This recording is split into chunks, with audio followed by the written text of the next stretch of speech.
क्या आप जानते हैं भगवान जगन्नाथ का असली रूप यह लकड़ी की मूरत नहीं बल्कि एक चमकता हुआ नीला पत्थर था जिसे नीलमाधव कहा जाता था। आखिर वो दिव्य पत्थर गायब कहाँ हो गया और भगवान अधूरी मूरत में क्यों बदल गए? यह कहानी मालवा के राजा इंद्रद्युम्न से शुरू होती है। उन्हें पता चला कि ओडिशा के घने जंगलों में भगवान विष्णु साक्षात नीलमाधव के रूप में पूजे जाते हैं।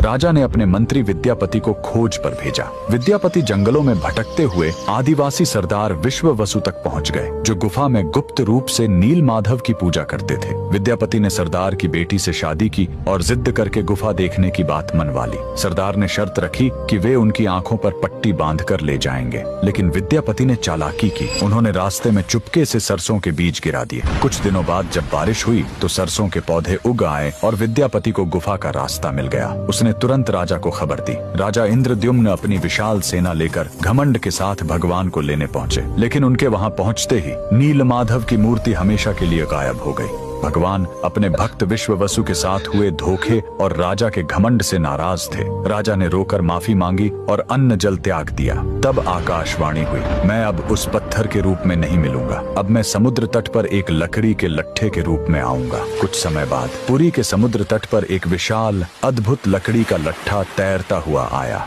राजा समझ गए कि यही भगवान का नया रूप है। उन्होंने तुरंत आदेश दिया कि इस पवित्र लकड़ी से भगवान की मूर्ति बनाई जाए, लेकिन समस्या यह हुई कि वह कोई साधारण लकड़ी नहीं थी। जैसे ही राज्य के बड़े बड़े कारीगर उस पर छेनी हथौड़ा चलाते, उनके औजार ही टूटकर बिखर जाते। उस दिव्य लकड़ी पर खरोंच तक नहीं आ रही थी। तब स्वयं भगवान विश्वकर्मा एक बूढ़े शिल्पकार के रूप में आए। उन्होंने कहा, मैं इससे मूर्ति बनाऊंगा, लेकिन मेरी एक शर्त है, 21 दिनों तक कमरा बंद रहेगा। अगर बीच में दरवाजा खुला तो मैं काम छोड़कर चला जाऊंगा। राजा मान गए। 15 दिनों तक अंदर से छेनी चलने की आवाज आती रही, लेकिन फिर सब एकदम शांत हो गया। रानी गुंडिचा को लगा कि बूढ़ा शिल्पकार शायद अंदर मर गया है। घबराहट में उन्होंने दरवाजा खोल दिया। अंदर देखा तो शिल्पकार गायब था और वहां भगवान जगन्नाथ, बलभद्र और सुभद्रा की अधूरी मूर्तियां थीं। राजा बहुत दुखी हुए, लेकिन तभी भगवान ने संकेत दिया कि वे इसी अधूरे रूप में रहकर भक्तों को दर्शन देना चाहते हैं।